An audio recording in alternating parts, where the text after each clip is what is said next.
Hi Pisces, and welcome to your monthly tarot reading for September. Thank you so much for joining me today, and let's go ahead and get a sense of the messages and energies for you in September.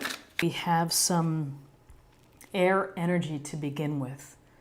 For the awareness of the week, what you need to be thinking about. You may be having, you may be coming to a fork in the road, a crossroads perhaps, or a decision that you're not ready to make. Here the woman is sitting on this bench out in front of the water, blindfolded, the swords crossing her heart. And there may be something that you don't want to deal with at this time, that you're thinking about, but maybe hesitant to take action on or to make that final decision. You might need more information, you might need more time, but you are not in the mindset to make that decision. Again, you could be at a crossroads. You might be having to, learn the truth about something, and you're just not ready to handle it. So what's interesting is the Queen of Swords. So the Queen of Swords, serious, focused, very intelligent, energy and attributes of someone who would be very, very well informed, someone who knows how to make a decision, someone who has the facts necessary, understands the issue from all perspectives, and is not afraid to make a decision. The sword is up, hand is up, as if she's ruling with confidence and taking ownership of her own reason and intelligence and logic. So a couple things. You may have someone like this within your family, your work, close friend, who could be of assistance to you in fleshing out what it is that you're hesitant to make a decision in. The Queen of Swords could also be someone who could be making a determination. Maybe you have no control and she's making a decision that affects you. And, that's going to be that. She's going to rule not by emotion, but she's going to rule by the facts. So for some, if you're in a court matter or a mediation or whatever it may be, in a negotiation, a decision might be out of your hands. Maybe someone's making it for you. So a couple ways to think about it. You could be getting help from someone like a Queen of Swords within your life to help you where you're feeling at this standstill.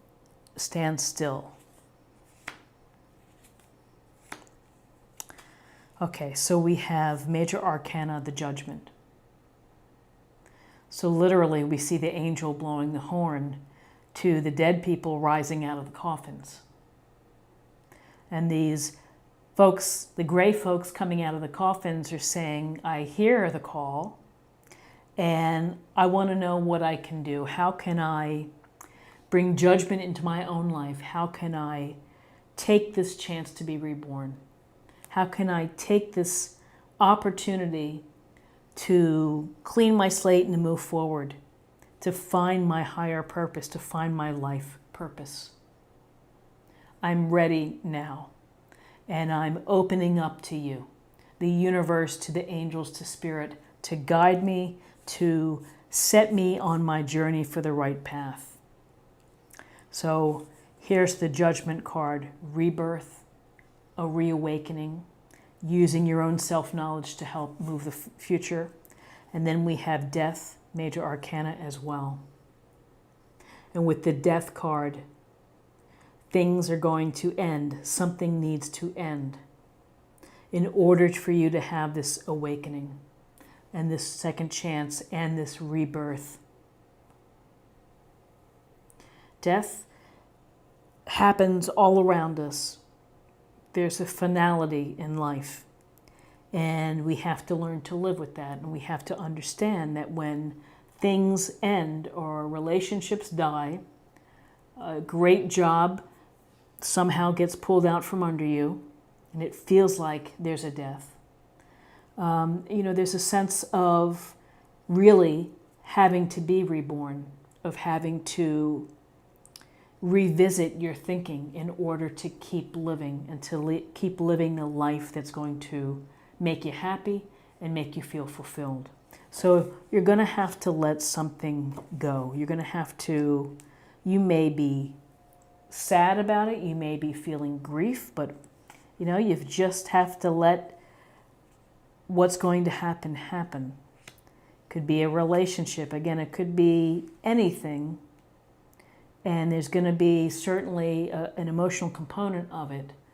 But if you focus on the judgment, if you focus on the analysis and thinking about your life, and guess what? You get a clean slate to start fresh. You get to bathe yourself and cleanse yourself with the water in order to be reborn.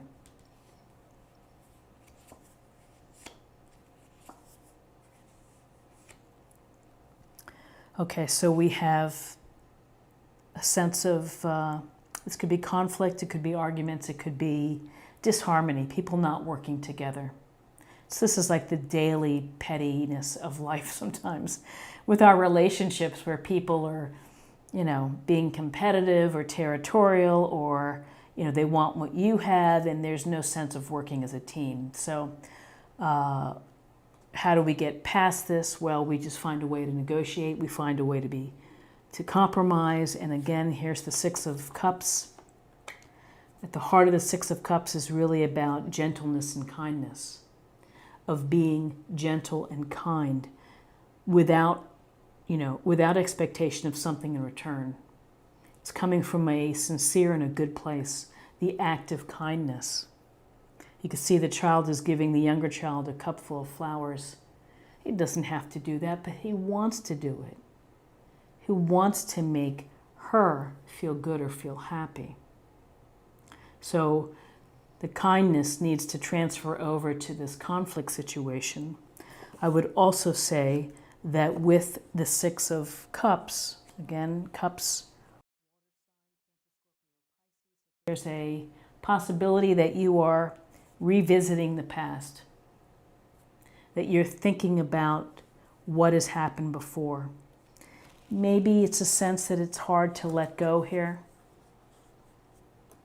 and you're still thinking about what's ended. Don't live in the past. Be in the present. Acknowledge the past for what it was. We learned from our past. We've had joyful times. And it's one thing to be catching up with an old friend, meeting for a cup of coffee. It's another thing to keep pining for an ex, or for a time that can't come again. What's the expression? You can never go home. It's like when you're an adult and you go back to your childhood home. It's a lot has changed. So let whatever needs to go, let it end, and focus on the opportunity for cleansing, for rebirth, to bring into your life whatever it is that's going to make you feel fulfilled and happy. So now let's choose an oracle card for focus area or meditation point for the week.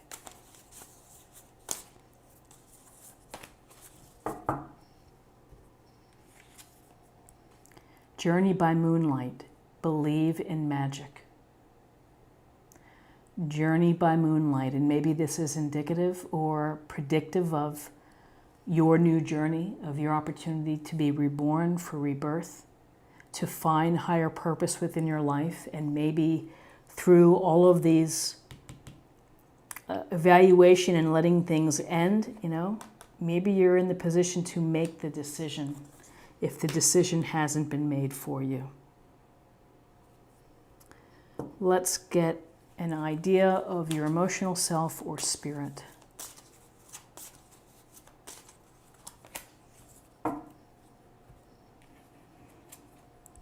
Intuitive nudges. Intuition is the language of the soul. We are all born aware with a profound sense of inner knowing. Intuition is one of the greatest gifts we possess, which keeps us connected to our highest selves, the universe, and to our divine spirit. So it really is a sense, when I see the Judgment card, I think of of highest self, highest purpose, the purpose that you're meant to lead in life. So trust your intuition, listen to the messages. And finally, let's choose a card for love, and we'll see what we have.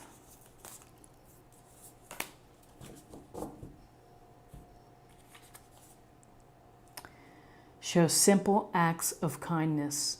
A simple act of kindness can energize you and bring happiness to those around you. So I think this card showed up in another sign. And so we're getting really strong messages about being gentler and kinder with each other, of showing consideration and love and coming from a place of being sincere and genuine.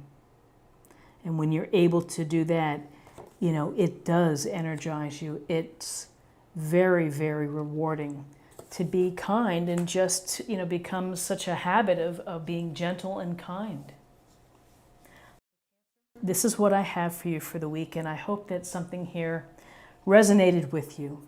If it did, please subscribe if you haven't already. Like, share, and comment. I'd love to hear from you. I hope you have a terrific week, and I look forward to seeing you next week. Take care. Bye-bye.